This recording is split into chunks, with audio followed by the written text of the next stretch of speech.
వార్తలకు వెళ్తే మళ్ళీ బీజేపీ ఆకర్షణ మంత్రం అంట. ఇతర పార్టీల నుంచి ఇంకెందుకు చేర్చుకోలేదని మొన్న నడ్డా గారు కోప్పడి వెళ్ళారంట. కండక్టర్ల ఎంపికలో మంత్రి గారి కోట అంట. అవుట్సోర్సింగ్ కండక్టర్ల ఎంపికలు.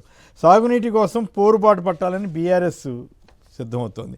117 సీట్లు మావే. ఖమ్మం రైతు ఆశీర్వాద సభలో సీఎం రేవంత్ రెడ్డి 2029 మే జూన్లోనే వస్తాయని ఆయన అంచనా వేస్తున్నారు. అంటే జమిలీ ఎన్నికలు రాబోతున్నాయి అనేటువంటి సంకేతాన్ని ఆయన ప్రధానంగా ఇస్తున్నారు.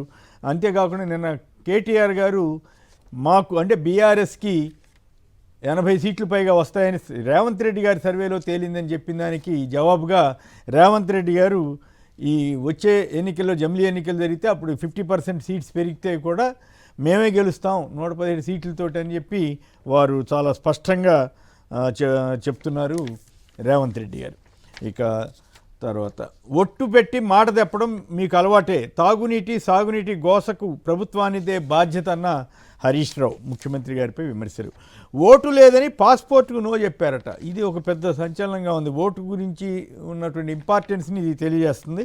ముందుగా పౌరసత్వం నిరూపించుకోవాలని కోల్కతా హైకోర్టు ఆర్డర్ ఇచ్చిందట. సో ఇది పెద్ద సమస్య అయ్యే ప్రమాదం ఉంది. ఓటు హక్కు లేకపోతే పౌరసత్వం లేదనే పరిస్థితికి వెళితే ఇది ఇంకేం ప్రమాదానికి దారితీస్తుందో. డబుల్ ఓట్లుంటే ఏడాది జైలు. ఎన్యూమరేషన్ ఫారం నింపడం తప్పనిసరి. నిజమైన ఓటర్ల పేర్లను తొలగించే ప్రసక్తి లేదు. వచ్చే నెల కొత్త ఓటర్ల నమోదు, మార్పులు చేర్పులు. మీట్ ది ప్రెస్లో తెలంగాణ ఎన్నికల ప్రధాన అధికారి సి సుదర్శన్ రెడ్డి గారు చెప్పారు. డబుల్ ఓట్లుంటే ఏడాది జైలు వేస్తామని కూడా చెప్పారు. మరోవైపు సర్ హైజాక్. రాష్ట్రంలో అడుగడుగునా టీడీపీ అధికార దుర్వినియోగం.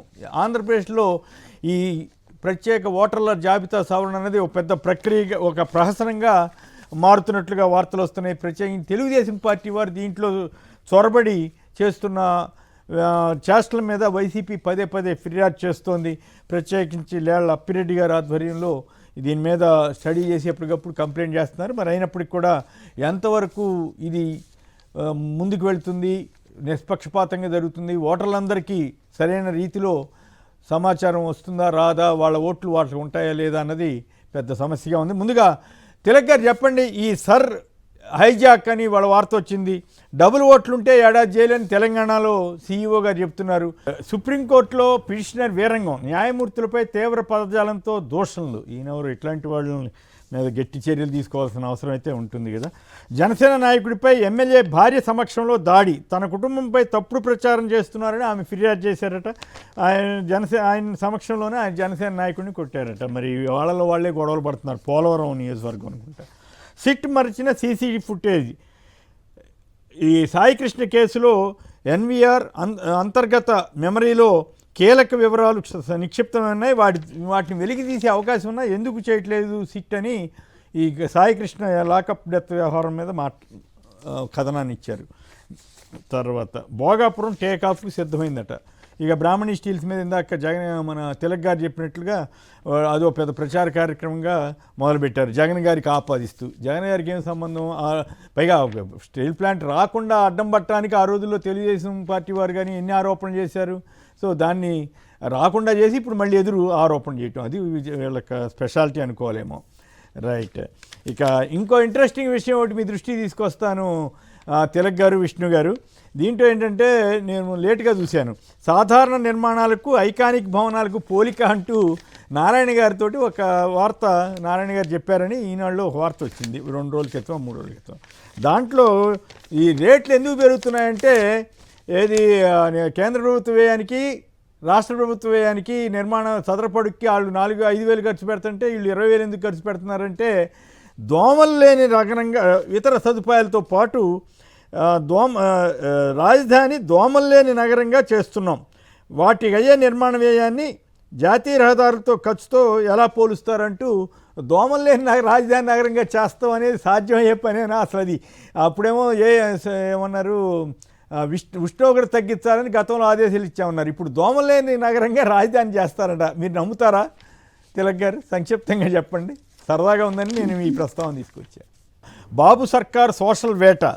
వారిని వేటాడండి అని చెప్పారంట. సోషల్ మీడియాలో కూటమి వ్యతిరేకులను వదలొద్దు, అని మంత్రులకు సీఎం చంద్రబాబు ఆదేశాలు ఇచ్చారని వార్త వచ్చింది. సోషల్ మీడియాపై పెడధోరణులపై టాస్క్ ఫోర్స్ అంట. పెడధోరణులపైన ప్రశ్నించే వారిపైన అన్నది విపక్షాలు వేస్తున్న ప్రశ్న.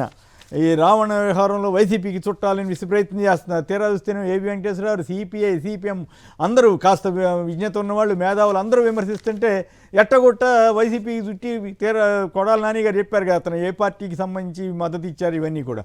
సో సోషల్ మీడియా మీద చర్చించే టాస్క్ ఫోర్స్ వేసే బదులు ఎన్నికల మేనిఫెస్టో మీద ఎందుకు టాస్క్ ఫోర్స్ వేయలేదు అన్నదే నాకు వచ్చినటువంటి ఒక సందేహం. దీని మీద చర్చలోకి వెళదాం. మరో 2 విషయాలు కూడా మీ దృష్టికి తీసుకొచ్చిన తర్వాత సోషల్ మీడియా పైన ఎందుకు టాస్క్ ఫోర్స్, కూటమి టీడీపీ జనసేన కలిసి ఇచ్చినటువంటి ఎన్నికల హామీలు నెరవేర్చడం మీద ఎందుకు టాస్క్ ఫోర్స్ వేయలేదన్న ప్రశ్న సహజంగానే వస్తుంది కదా. దాని మీద చర్చలోకి వెళదాం. ముందుగా ఈ బస్తా యూరియా కోసం వెళ్తే నిండు ప్రాణం బలైందట. పాపం ఈ యాప్, స్లిప్పులు రాయటం, బయోమెట్రిక్ ఇవన్నీ గంటల తరబడి అయిన తర్వాత ఆ అమ్మాయి ఎట్టయితే యూరియా బస్తా అయితే వచ్చింది కానీ ప్రాణం కోల్పోయిందట. ఇది వ్యవసాయ మంత్రి గారి ఇలాకాలో జరిగిందట. పంటల బీమా నమోదు బాధ్యత రైతుదేనట. ఇదో సమస్యగా మారుతుందని అంటున్నారు. పంటల బీమా పెద్ద ఫార్స్గా మారిందని ప్రజాశక్తి ఒక ఆసక్తికరమైన వార్త ఇచ్చింది. ఉచితం లేక భారం తట్టుకోలేక రైతులు దూరం అవుతున్నారు. కేంద్ర రాష్ట్ర ప్రభుత్వాలకి నిధులు ఆదా, కంపెనీలకు మాత్రం 1605 కోట్ల లాభం వచ్చిందట. కర్షకులకు వచ్చిన పరిహారం మాత్రం 165 కోట్లు మాత్రమేనట. విపత్తులకు భారీ నష్టపోతున్నటువంటి రైతులకి వచ్చిన సమస్య ఇది. ఇక రాష్ట్ర ప్రభుత్వం మంత్రివర్గం 11,166 కోట్లతో తాగునీటి పనులు చేపడతామని చెప్పారట. సామాజిక మాధ్యమాల పోస్టుల కట్టడికి ఇతర దేశాల్లో ఉత్తమ విధానాలపై కూడా అధ్యయనం చేస్తారట. నాడు అభూతకాని పనులు, నేడు క్రెడిట్ చోరీ.